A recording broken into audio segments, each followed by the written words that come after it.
आज तुमच्या सगळ्या बहिणींकरता एक कविता आहे, भावाविषयी तुम्ही किती आदरभाव व्यक्त करता एका कवितेतून त्या बहिणीनं सांगावं.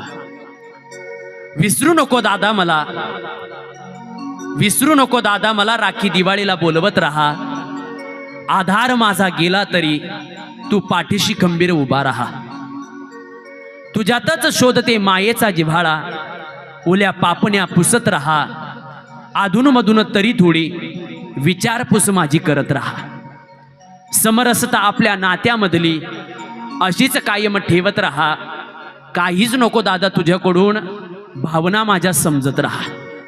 कुणीच नाही तुझ्या विना, थाप पाठीवरती देत राहा. मोडका संसार जोडत आहे, तोल माझा सावरत राहा. खचले जरी मन माझे, तू धीर थोडा देत राहा. जिंकून काढीन जग सारा, तू फक्त लढ म्हणत राहा. तू फक्त लढ म्हणत राहा. सजने एका बहिणीची आत्मीयता आहे बरं.